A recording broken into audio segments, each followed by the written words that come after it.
The following interview is a Blanchard community production. This is Leadership Unfiltered, Community Conversations, an interview series dedicated to diving into leadership topics relevant to today's world.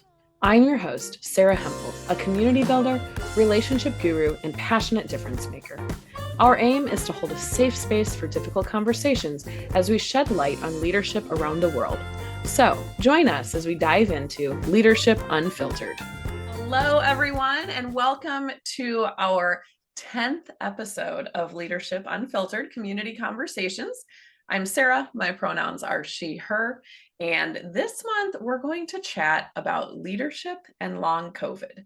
And you might think, how does that all work together? I promise you, I've got a really cool guest. It's going to be a great conversation.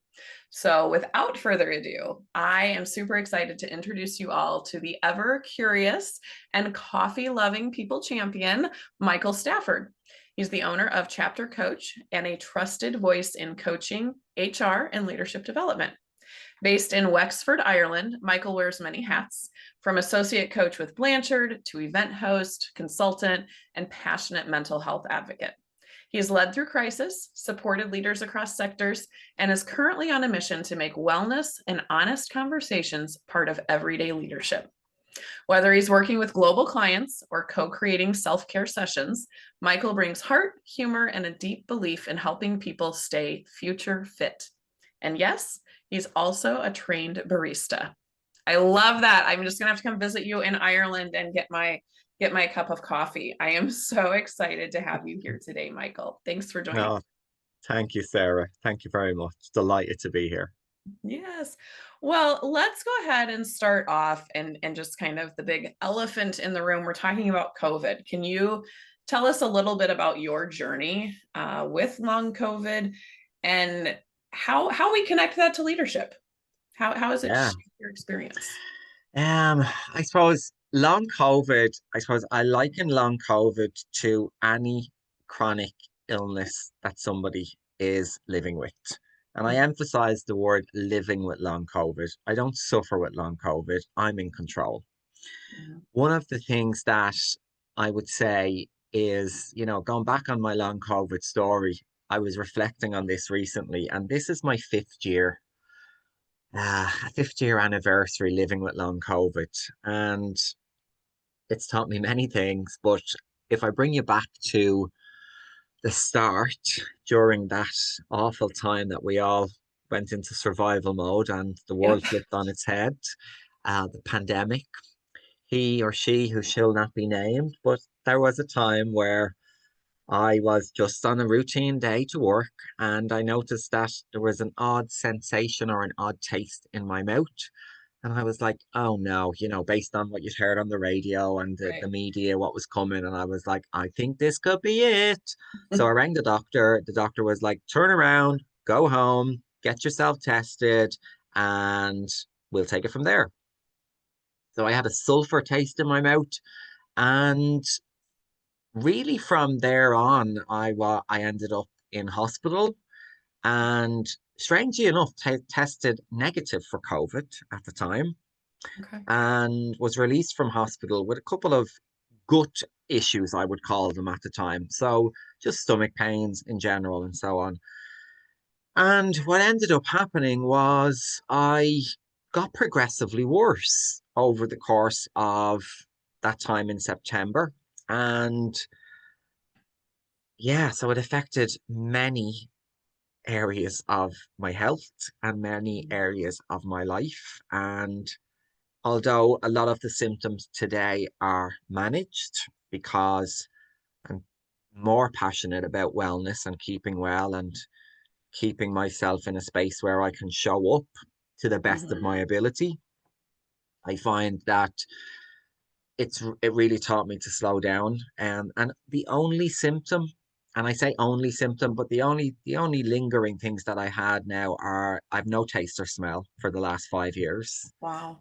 which is challenging in itself. Yeah. And also brain fog and dizziness and so on and so forth. All things I've learned to live with. Have I Mhm. fully accepted them? Absolutely not. They will come back and I will get back to a new normal one day, but I have to have that hope and faith. Mhm. Wow. I love how you frame it, that it's not controlling you, that you're controlling the situation. It's such an important way to look at that, because this is something that could totally get you down, get you very depressed. It could really have a different turn for you and for your life. One of the things that you and I chatted about previously as we were preparing for this episode was you made a choice to survive, live, or thrive. Can you tell us a little bit about that phrase? Because that has stuck with me since our last conversation. Yeah, of course. Uh, and I think so. It's a it's a term that myself and a partner that I work with, and we came up with these ideas around, well, how do we recognize what mode we're actually in? Mhm, And sometimes you're purely in survival mode. You're leading on empty, you're surviving on empty, you're going through the motions in mhm, order to get things done. And that's all you can give.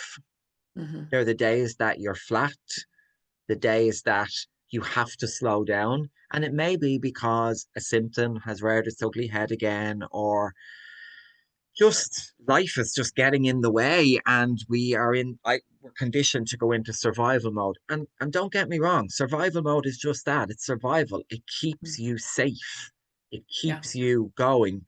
um and you don't want to stay there forever. Sometimes you have to in order to recover, recuperate, and move forward.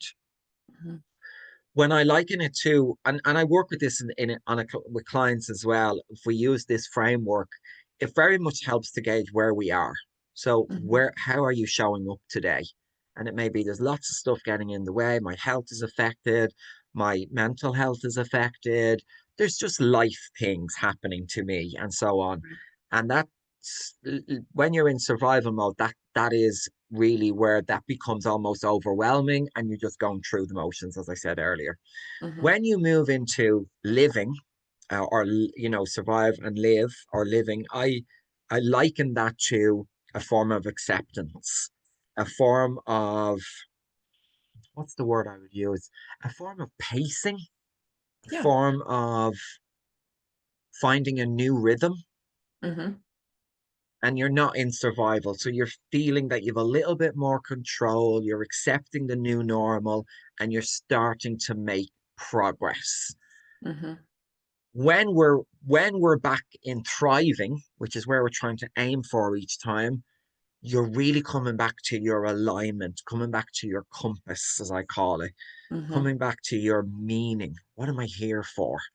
The values that you hold dear, and mhm, really, really identifying, now that I have gone from survival and living and maybe pivoted, getting back on track again.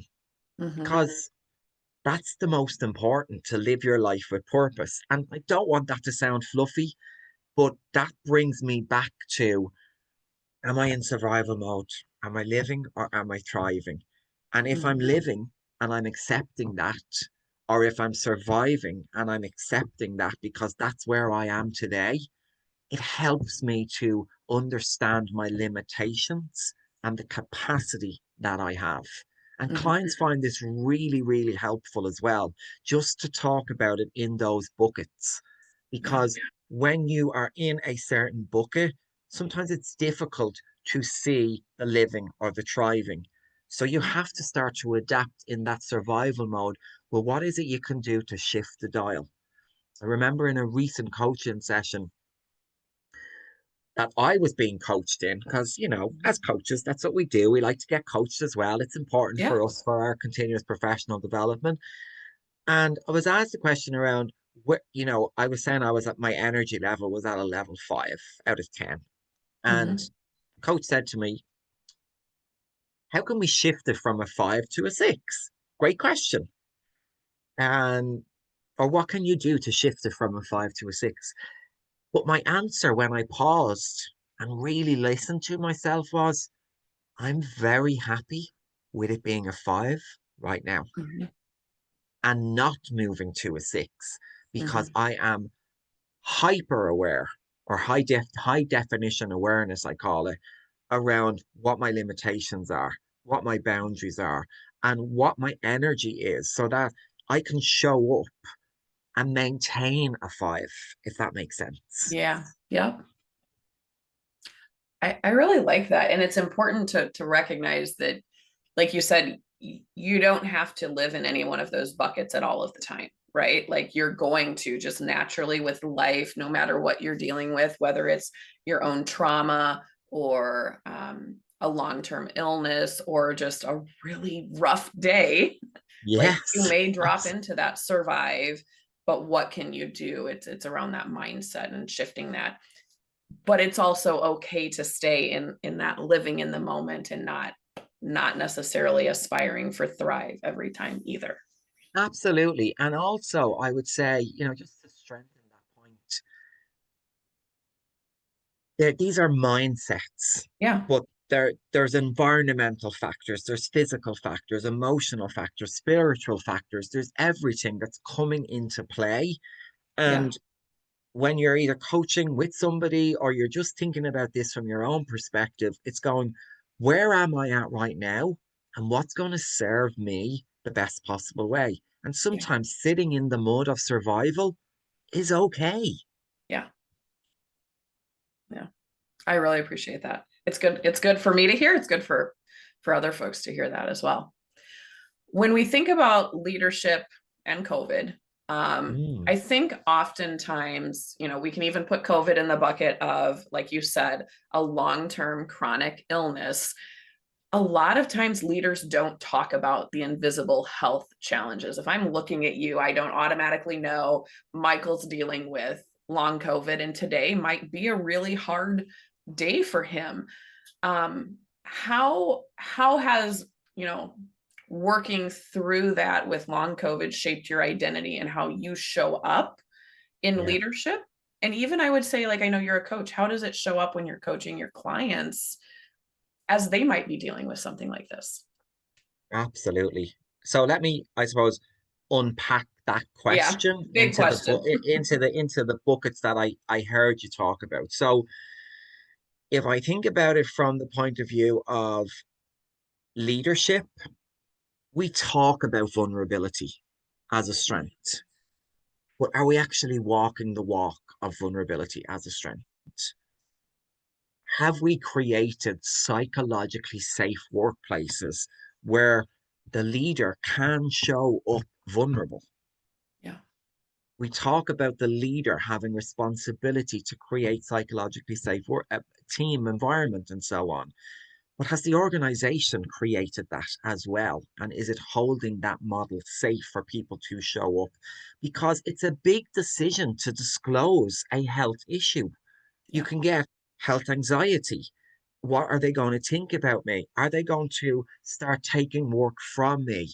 Will I no longer be deemed fit for promotion or career progression? And these are all very real concerns that leaders have when they are in a position of health vulnerability or any vulnerability. So we have to have the groundwork and the environment safe for that to be able to be shared in its first instance. Yeah. But I also feel that leaders have a responsibility to, and myself included, and any leader out there, and it doesn't mean that you have to have a title of a leader. Everyone can be a leader if Mhm. they're given the right tools to do so. Yeah. But sometimes you just have to be the torchbearer. You have to be the person who goes, this is where I'm at, because your voice will open the door or the window, even just a little bit, for somebody else to show up and go, wow, they said it. Maybe I can say it. Mhm. Because representation in all walks of life matters. We need to know we're not alone. Mhm. So making that decision to disclose is really important. Um, you also talked about, or you also asked me about how does it show up in coaching? Mhm. So in a very simple format, what I would say to you is my clients know about my condition, Hmm. and any future clients know about my condition. And that's because not that I wear it as a, oh, by the way, you need to know this. It's part of Hmm. who I am now. Right. Coming back to that acceptance. So if they know that there's days where I may not be in a better place, a good place because of energy or brain fog or whatever, and we have a session and I have to cancel, they know through my contracting with them that I will only cancel if I really have to. Hmm. But it also allows them to know that it's progress, not perfection. We show up in a vulnerable space with our clients and the coach, and we're co-creating here. Like this is it's not just about the client sharing everything about them and us moving forward. There's a little bit of energy shifting, energy transference, whether it's online or it's face to face. That Hmm. happens. And the client will know if there's something up. They will sense it. Yeah. So share it and share it, but not let it be your identity. That's really Hmm. important. Yes, Yeah. it's part of who I am, but it's not who I am. Yes. It doesn't define you. Yeah. No. I love that. And I think you creating that safe space in that coaching session also it's like that leading by example. You are creating that space so that then that leader can see what it looks like to help take that back and create a safe space for someone else, for their direct reports, for the culture at their workplace. Yeah, it's the ripple effect. Yeah, I love it. And think about how many lives, how many workplaces you are touching, right? Through that ripple effect. When you think about all of your clients and how those clients go back to workplaces and impact the lives of others. That's Yeah. pretty cool little And side note. and also, Sarah, remember that like you also then have there's clients that have come to me because they have heard my story from somebody else. Yeah. And they may be feeling they may have a health issue or a chronic illness, or they may not and just have heard the story and is like, I want to know more, not about my story, but I want to maybe work with this person. This Yeah. person is showing up as the we don't always get it right, but as the best representation of somebody who's trying to live their values, live their honesty, live their truth. And living your truth is speaking your truth. Yeah. It's shining a light on the things that are not spoken about, because for many, many years we were told to put up, shut up, and move on. And Hmm. even now, in some organizations, this is what you hear. This is still happening. I Yeah. can't do that. I couldn't say that in my organization. It wouldn't be safe for me to do so. Hmm. So I want to shift gears a little bit. The word resilience is a big word in leadership circles. I mean, it's the word's been around for forever, but we're hearing a lot about it, I think, in especially in the last 5 years, and just with everything that's happening in the world, right? I would love to Absolutely. know your take on what resilience has looked like for you, and especially in relation to like the survive and the live seasons of your life. Yeah. So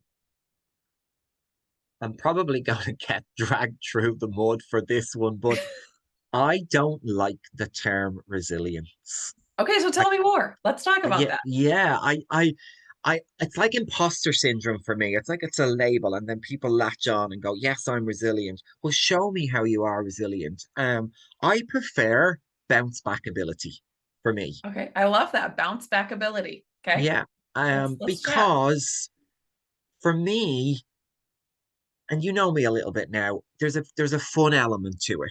Yeah. Resilience is quite, I think it's quite a harsh word, and that's my own lived experience. It kind of feels like it's almost, yes, I'm resilient, and what does that mean? And I often say to clients, talk to me about what resilience. If they say they're resilient, what is it?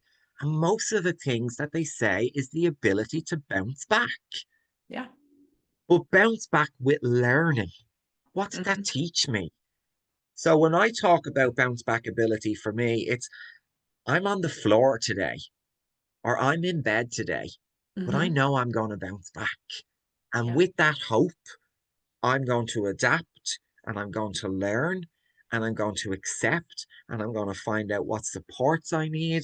And if I'm not already in those supports, Mm-hmm. but that bounce back ability, it's like it's more ability. It's more of a verb, it's more action orientated. It's more, yeah, you can bounce me off the wall or you could do this. Yeah. I'm going to take it, but I'm bouncing because when you bounce, there's a fun element to it. It's one of my values, having fun, bouncing and knowing that you are going to survive this because you have survived it. Yeah. And for me, that's really, really important because at some of the hardest periods of my life, I didn't believe that. Yeah. I didn't believe it. And it Mm-hmm. took hope and prayer and just people and friends and family and other coaches and my network, the people I know across the globe are phenomenal. Mm-hmm. Most people are there. They want to help. They maybe want to give advice even when it's not required, but they are Yeah. but they are coming from a place of good intention. Yeah. You're suffering. What can we do or what can I do to help? And Yeah. sometimes that is, I just want to have a cry. I want to feel sorry for myself. I actually get emotional even talking about this, but I want to be right where I am right now. I don't want you to fix me. I want you to stand with me or sit with me or just be there for me because I will find my way. Yeah. But also, myself and some close friends, what we do is, what do you need? And we will share what we need. So when we make a phone call to each other, it's going, I'm in the mud. I want you to sit in the mud with me. Absolutely. Let me pull up a chair. No, no, no chair. Sit down. Let's sit down. Let's just sit in the mud. And that's Mm-hmm. okay. Sit in the mud and just support me and be there with me. Other Mm-hmm. times it's like, I need you to hear my story and tell me what you would do or help me. Mm-hmm. Connection is key. We lost so much connect. Like I think during COVID or the pandemic, everyone connected again online. I think along the way we lost the value in real connection. Mm-hmm. And for me, real connection is a feeling. It's what I notice in my soul. It's Mm-hmm. like, and even with my clients and the coaching that we do, it's like I often say, I don't know what it is. I'm picking up on something. I don't know. I'm a trained Reiki practitioner as well, just to throw that in there around barista training and all of those different hats that we wear. But sometimes I don't know why I'm saying something to a client or what I've heard in my own head, Mm-hmm. but I will share with them and say, can I share this? And they'll be like, absolutely. And I say, maybe it mightn't even make sense to you. It may be for another client that's coming later, but that's the message I'm getting. Yeah. And I'll share it. And we could laugh about it and say, don't know what you mean, this, that, and the other. And then the client the next time we meet could turn around and go, Michael, that didn't make sense on the day, but it made sense afterwards. Mm-hmm. Something really profound happened. And that again is connection, but it's also knowing that you can bounce back, and I bounce back when I know I can lean into my support network and tell them what I need, Yeah. and they know what to do. And don't get me wrong, we talk about resilience. Sometimes I may be in survival mode too long because all of a sudden it's become a comfort zone for me. Yeah. It's like, well, this is scary or this is horrible, but this is what I know, so I will stay here. Mm-hmm. And your friends and your colleagues and your peers will say, depending on who you're talking to, they will say, are you staying here and for how long? And they're coming from a place of intention. But remember, I have given my people permission to call me out if they Yeah. feel that they need to call me out. Yeah. And they are coming from a place of love. Yeah, And if we had more of that in the world, wouldn't it be a better place? absolutely. I love Did that. that You've answer given did us, that answer your question? oh, it answered my question and like 10 more that I had in my mind for you. But like I love this because one, obviously community. I love community. I love connection. That I like to say is my superpower. Um, and you've given us a real practical way that you manage this energy, you manage others' expectations. And as a parent to twins, I often say it takes a village to raise kids, but I feel like it Mm. takes a village to do everything. It takes a village to protect our mental health. It takes a village to show up and be successful in the workplace, at home, with your family, with your friends, etc. And that's really what you talked about, is finding your people. One of my Yeah, colleagues calls it her board of directors. And yeah, so her board of directors is the group of people that is really close to her, that yeah, she can go to, and she's given permission for them to ask, are you going to stay there? Do you need help? Do yeah, you want a hand? Do you need an yeah. ear? Do we want to sit in the mud together? Whatever it is. Whatever it is. And also, they're the people that if they haven't heard from you, will come Yes. knocking Yes. because they know something's up. Oh, he's gone quiet, she's gone quiet. And if you think about it, we use the term tribe a lot, or village, or, Yeah. it doesn't matter once you've got your people, the people that are there, your community, whatever it is. It could be someone 1,000 miles away, or could be someone that lives right next door, could be a random person on the street. And when I say they're not part of your community, but they could impact on you in a Yeah. conversation. So being open to embracing new people to your community is also very, very relevant because, yeah, you've got your tribe. They're the people that keep you safe. But you don't want to get into a situation where then you're not stretching yourself. Not to say that your community won't stretch you, but Yeah. sometimes that safety net is also a block. Yeah. Yeah. Sometimes we have to just look over the fence, and I'm doing the visualization here of my actually Yeah. go look over the fence and go, what is on the other side? Because I know I'm safe here and I can always come back here, but how do I get there? And if I want to Yeah. get there, who's coming with me, or am I taking this journey on my own? Yeah. And that's part of that learning and growing. And kind of, I think of it of those seasons: survive, live, and thrive. That peeking over the fence might be a little bit of that nudge that you need to go from survival to living, or from living to thriving. True. Yeah, that's awesome. Absolutely. So let's shift gears a little bit to thinking about teams, thinking about, we're at work. What would it look like to create teams or cultures where leaders can really thrive even when they're not at full speed? Like what needs to shift in that team environment? Oh, that's a great question. And my input's going, well, do I go that way? Do I go this way? Do I go that way? Uh, so give me a second. Let me gather my thoughts on this.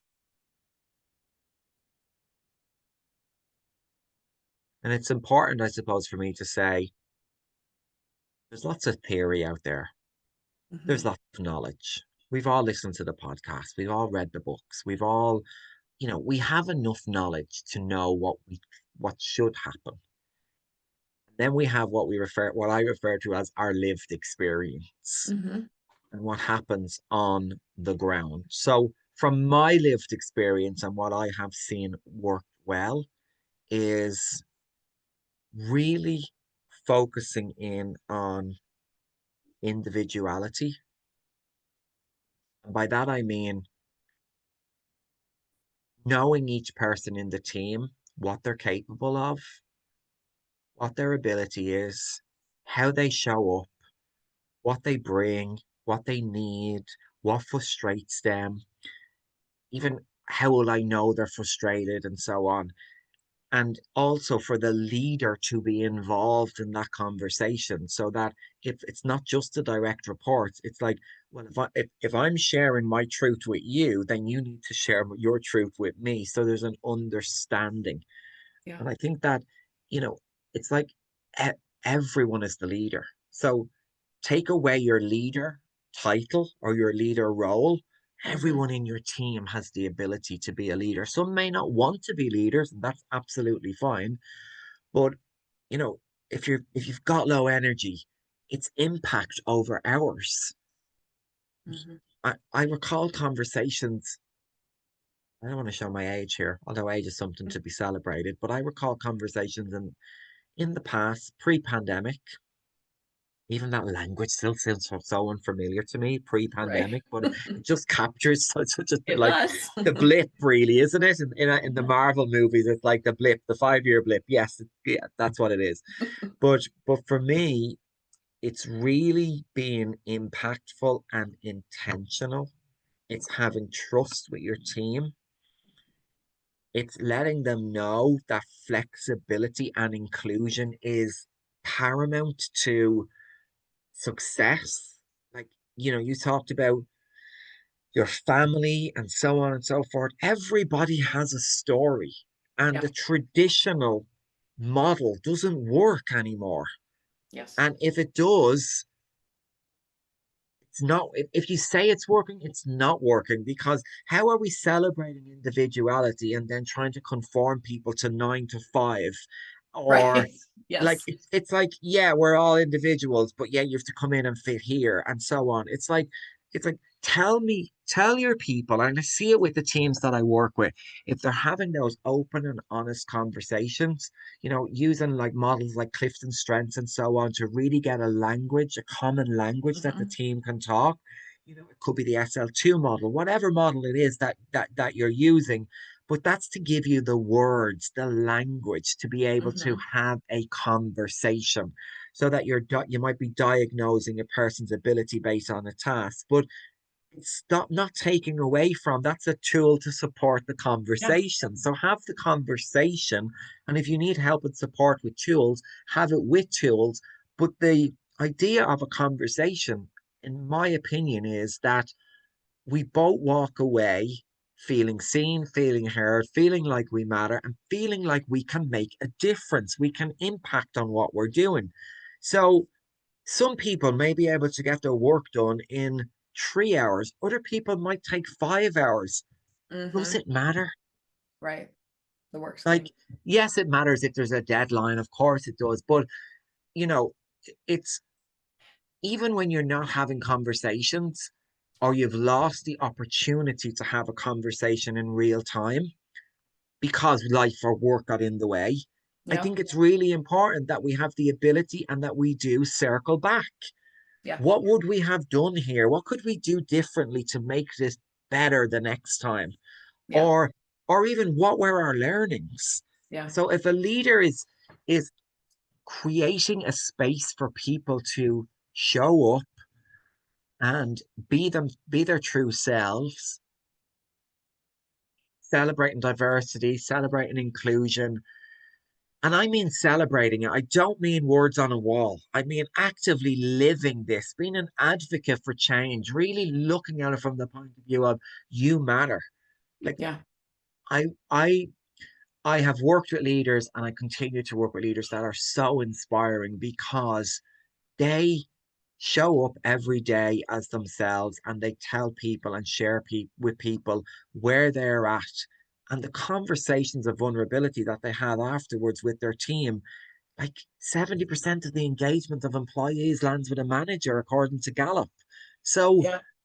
if you're trying to drive engagement, which is going to impact on customer service and the bottom line and profitability in an organization, and like, I'm sorry to throw those stats at you, but they are the Yeah. be all and end all when you think of leadership and development and so on. There has to be return on investment.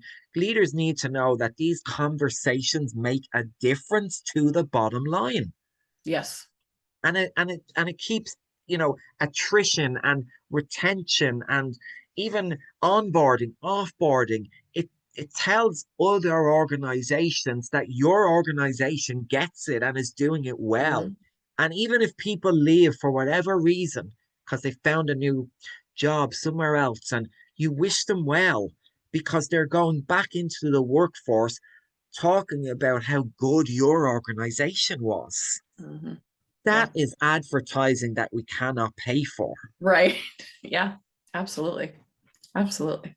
Now I know I went You went well. all over the place and I love it, but I want to circle back to one of the things that you said. You were talking about individuality, and I like to call that getting to know the person, as a human first. Um, and one of the things that we do here at Blanchard, we partner with Cloverleaf, which is an assessment organization. And Yeah. one of the assessments that our whole team took was energy rhythms. And it helps Ooh. you understand like when you do your best work. And for me, that is late afternoon into the evening. And so my boss and I have this running joke that when she asks for something by end of day, I'm like, do you actually mean end of day? Like 2 a.m. my time because you're 2 hours behind me, which so I'd get it to you before midnight your time? Or do you need it by like 5 o'clock? And so she knows to let me know if there's an actual time, like I need Yeah. 3 p.m. my time or not, because I do my best work most nights after my kids go to bed. And it's just when all the ideas are popping and I'm like, hold on, honey, I'll be up to watch TV in a little bit. I have to Yeah. finish this Absolutely. project because I've got all these ideas that are popping in my head. But it's And so like it's so much more. I get excited, right? To like jump on and do the work. And again, I got the work done. It doesn't matter that it didn't happen between 9 a.m. and 5 p.m. yeah, and also I love when you talk about energy rhythm, and because for me that just throws up all the words around boundaries, clarity of expectations, really getting to know the team member and what worked for them. Because no one size fits all. You can have certain expectations or rules of engagement within a team dynamic where everyone has bought into, just like contracting and coaching. These are the expectations. This is what we will do, but there's also room in here to pivot and if things change, having that space to come back in. Like most of my client work, and I do the best. Like you will laugh, I'm a 5 a.m. person, Yeah. Nope. Not right? me. But I don't have children. Right. I have a dog, okay, that needs to be walked. So I'm up at 5 o'clock in the morning. Sorry, awake at 5 o'clock in the morning, and my brain has gone on fire as soon as I wake up. I Mm-hmm. sleep well. I manage my health in that regard. So when I wake up, there's no lying in the bed. I am purposeful. What can I do now to get things done? Or what is it, the list of things that I need to do? Checking the phone, checking the iPad, checking the journal, whatever it is that I've been Yep. writing in or capturing. Because going back to brain fog and going back to distraction and dizziness and all of the symptoms that I had, I needed to learn a new way of actually operating. And I remember during my first really bad time with COVID, I would sleep for 16 hours and wake up like I needed a nap. Wow. So my body was on the floor, my energy was on the floor, and I got up and I was like, let's see what I can do. And I found a new rhythm, which was okay, 9 o'clock till about 12 o'clock.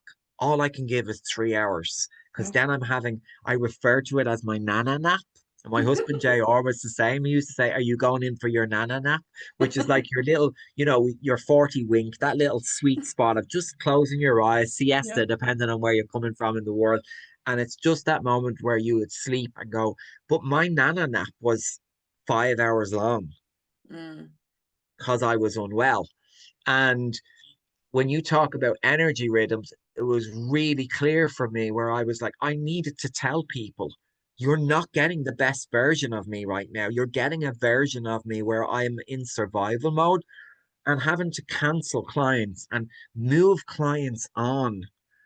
And I remember I was the president of the ICF Ireland chapter at the time, and we were trying to manage the expectations of nearly 500 coaches in Ireland, and they were like, "We're in a pandemic, we've no work." The country went nuts, but also, it was crazy times. And we were talking to them about we need to create a sense of calm. So we launched a campaign called Calm in Our Community, where we basically Mm. said, we are a support network of coaches, and we invited the public and other coaches to come online and just learn from us around what is it we know has worked for clients in the past, navigating change, navigating health, navigating wellness, and got specialist coaches to come in and talk about it. And that energy was us going, what can we do with what we currently have Yep. in order to still have an impact? Yeah. Because everyone was in the same boat, Right. or everyone was in the same storm, but all our boats Yes. were different. Yes. I love that analogy. Yeah. So yeah, I hope that again, you see how my mind works. I'm already going. I love it. Do a little dance. Okay, so Michael, as we wrap up, I want to share just some encouragement, some advice for someone. If someone's listening today and they're struggling with long COVID or any other, chronic long-term illness, or maybe just a challenge, a time of survival in their life, what encouragement or advice would you share with them right now?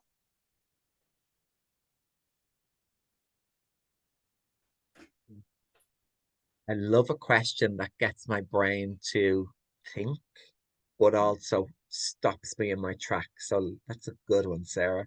I would say, I think it's really important that you acknowledge your reality, first of all.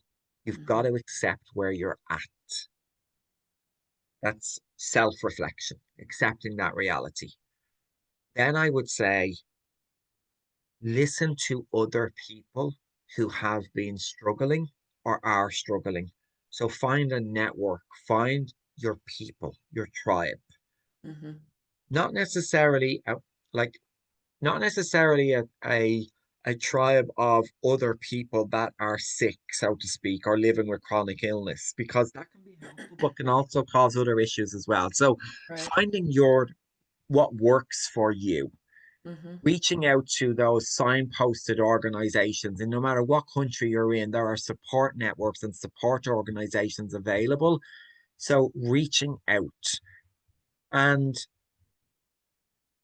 those professional bodies are really important in order for you to maybe get a gauge and diagnose what it is that's actually going on.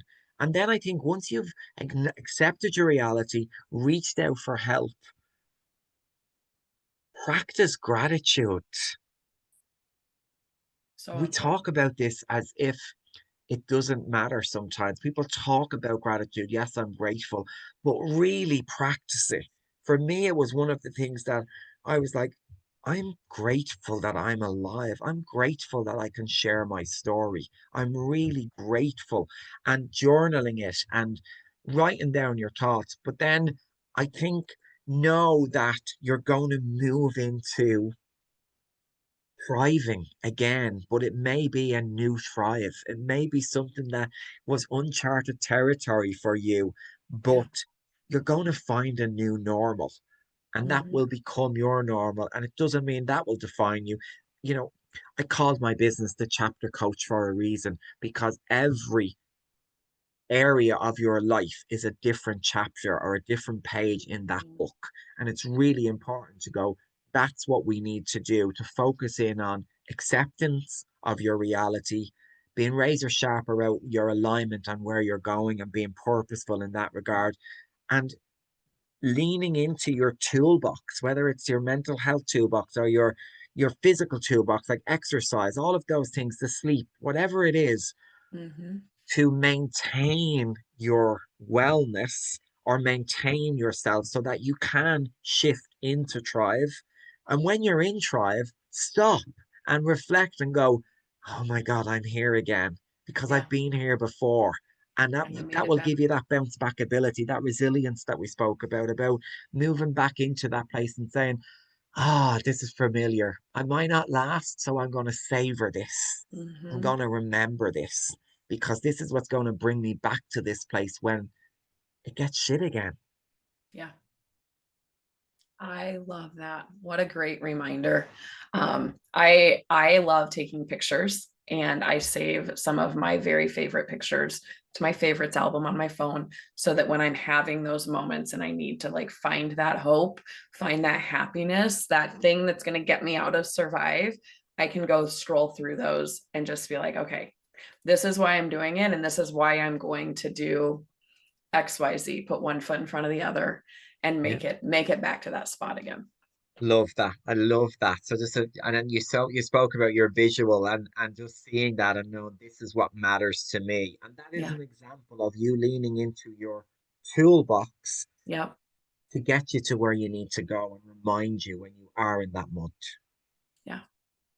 Oh, Michael, this has been such a great conversation. As we wrap up today, I just want to say thank you. It was really a Thank you. pleasure to have you on, and I appreciate your vulnerability and sharing your story with us today.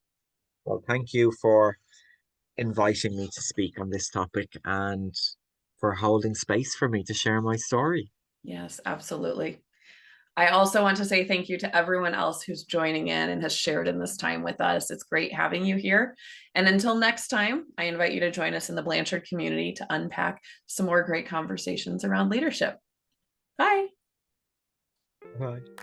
Want fast, flexible leadership development? Check out the Blanchard Leadership Marketplace. On-demand courses, a fabulous subscription pass, and 15% off your first order because you are a Leadership Unfiltered listener. Just use code COMMUNITY15. Go to store.blanchard.com and start growing today.